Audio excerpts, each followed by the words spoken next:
Mm, Hello, everyone. I am just going to talk a little bit about a little bit of everything. What's been going on in my life, what's been going on around me. And I'm feeling better. I hope you all are feeling better. I was trying to find something to look at TV last night. And I came across the live TV on Prime, and it was PBS documentaries, and it was all about slavery and the making of America, and then it had something else about slavery. So the whole thing for about 6-7 hours was about slavery, and I'm like, I tried looking at it. I just couldn't finish it. It was too disturbing. I'm like, why? I mean, I don't know how old it is, but why are we making slavery movies? Why are we playing slaves?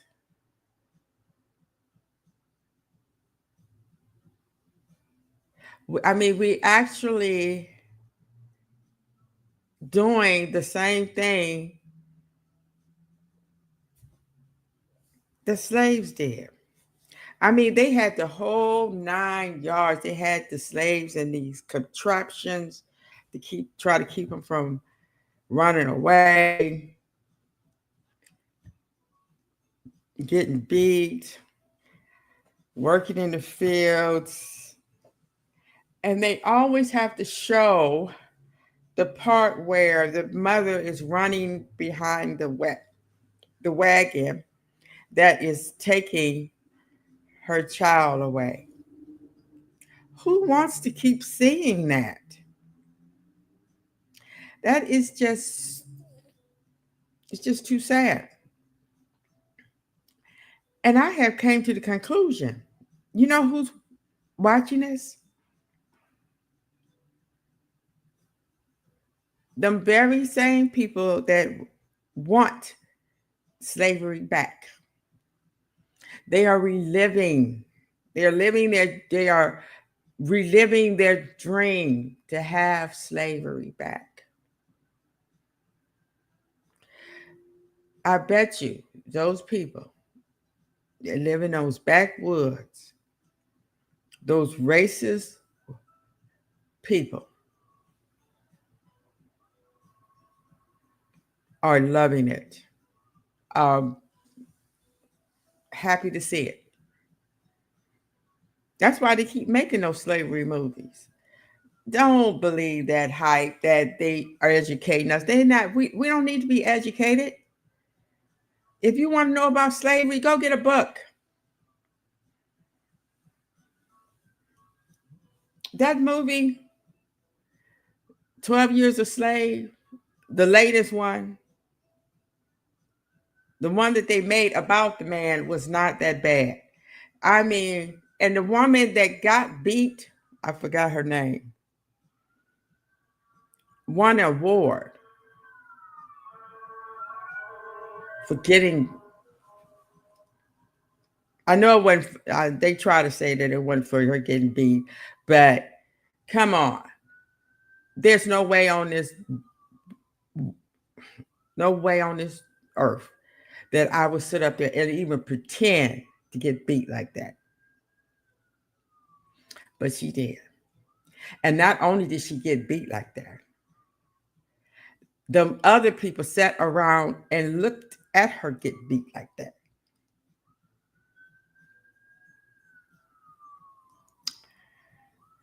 When we go start making movies about the slave owners,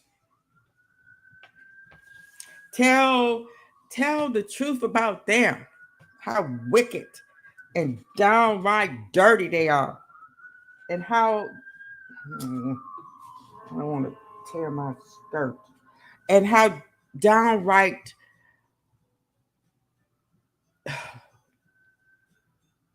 wicked, plumb wicked. That is nothing but pure wickedness. And they wonder why them Muslims call them the devil. The stuff that they did. And then I hear them people talking about that immigrant. I got into it, not to get into it, but I was discussing with my daughter about that incident of that it was an immigrant that caught this woman on fire on this train. And she's going to say, well, you know, them immigrant crimes are getting, or you get hearing, no, you're hearing more about it. And you think that it's going up, but come on. Don't let your mind forget. White people have been catching black people on fire for years. I even looked at this documentary that these firefighters were actually letting black people die in fires back in years back. Don't get it twisted. We are living in a lawless killing field they call America.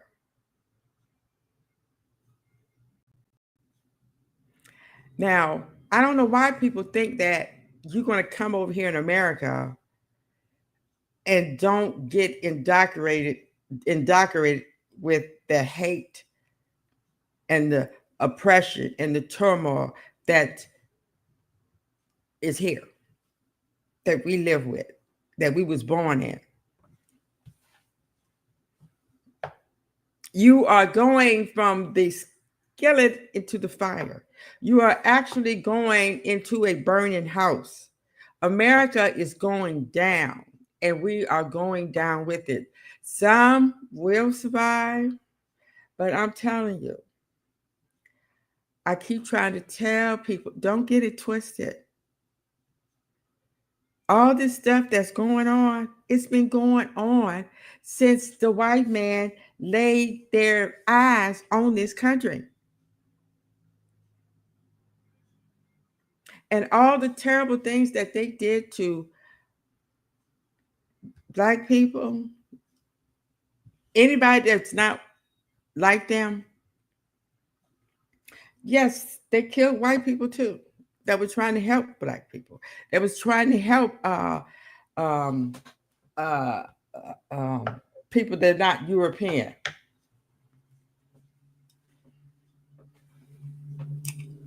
We get mad and stuff when the immigrants do something about it. What about these immigrants over here? Yes, they immigrants. They was not born here. They came over here and stole this land. Don't get it twisted. Don't forget. So, I keep trying to tell them every time they start talking about these immigrants, honey, honey, we all immigrants over here.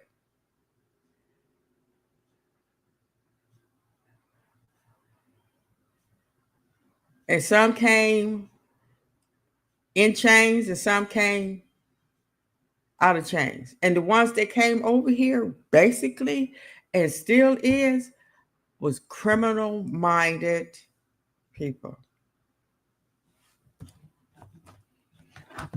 You had to be to come over here and did what they did to those Indians. They had to be criminal-minded, immoral.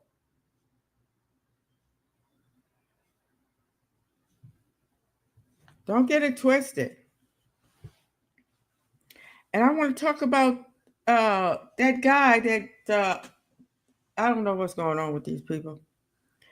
Uh these two black men, one is 55, killed a 36-year-old at Kroger's in Memphis at a distribution center over football. They arguing over football. And this 55-year-old got so mad that he actually pulled a knife and stabbed this man to death that left 4 boys. And I don't know, I'm just assuming, but I do believe that most men out here who grew up in a single mother home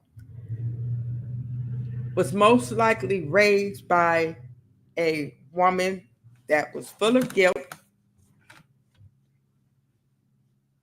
and shame.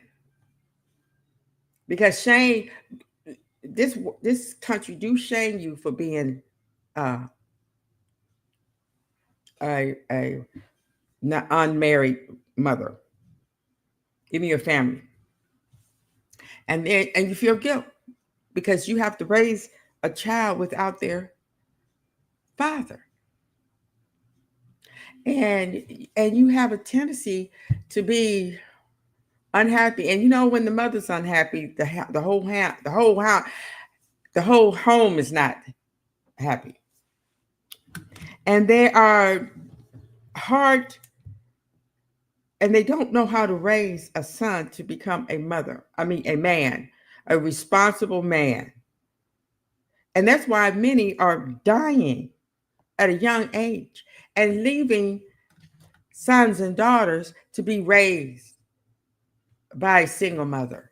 So it's a terrible thing that's going on. Now, that 55-year-old, why would you get that upset as a young man? And see, this is what I'm saying. And the 36-year-old was a football coach. So he probably was talking with a lot of authority. And a lot of older men don't like that. Because I'm telling you, I got into an argument with my husband. He got mad. We was studying the Bible, and I always knew what the scriptures meant because I read the Bible a lot. I was a Jehovah's Witness for a long time. And he actually got upset at me because I act like I knew everything. And I didn't. I thought we was having a discussion. But we two older people. And that's how we talk. We have to be more understanding of one another. You know, you can't get mad at me because I talk that way. And if you is, then we could just quietly stop talking. But this man actually was so mad that he had to kill this young man, only 36 years old, and had young boys to raise. Now those young boys have to live the rest of their life knowing that another black man killed their father at work, not out in the street, not out there cheating, but at work.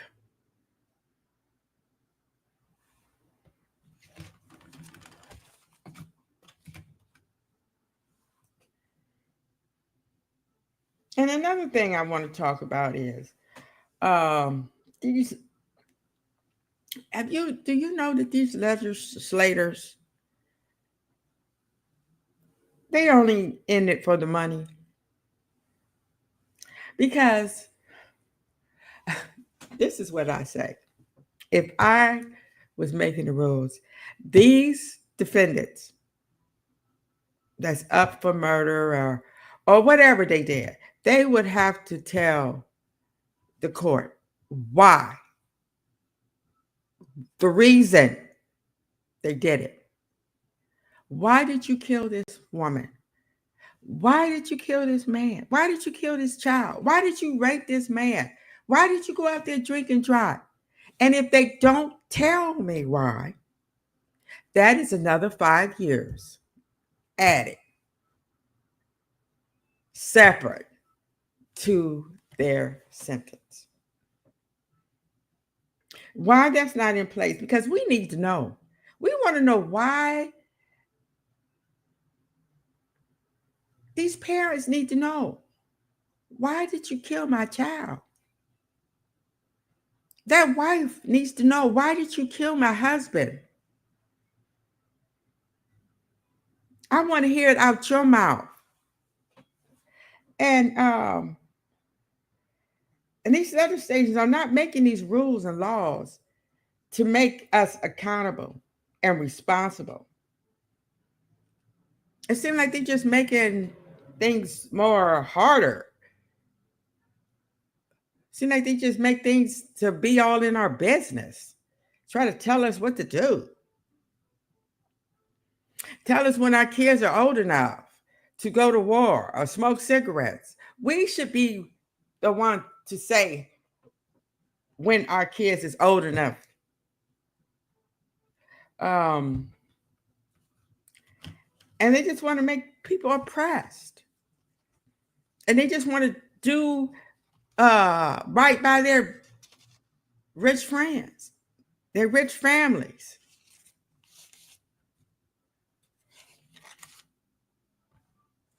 And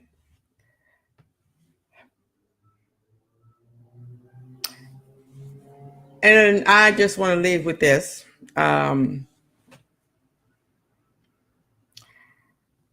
4 challenges in life. This is just something I thought about this morning. First is being born, being a baby. You know how rough it is to be a baby? You need constant care. You can't do nothing for yourself.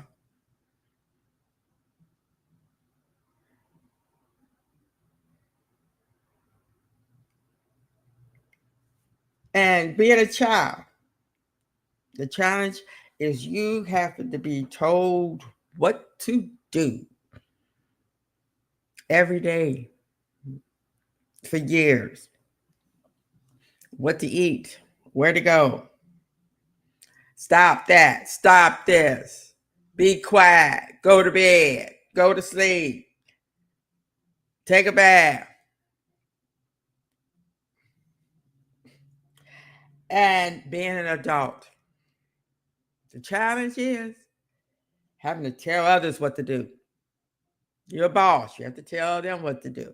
You're a supervisor, you have to tell people what to do. You're a parent, you have to tell the kids what to do. In your job, you may have to tell people what to do. You know, that's a challenge. Because when you have responsibilities like that, telling people what to do, it comes with a you have to have a mind of justice, and a lot of people don't have that. And then a senior, and a lot of seniors need constant care. So the time that we have, it all has to do with how we treat others, and most of all, how we treat ourselves.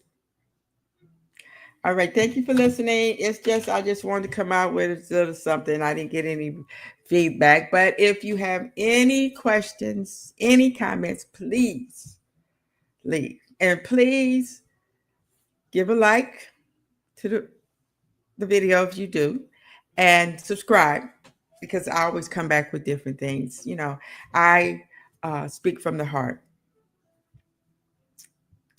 and I let the Spirit guide me. Thank you. Have a wonderful day.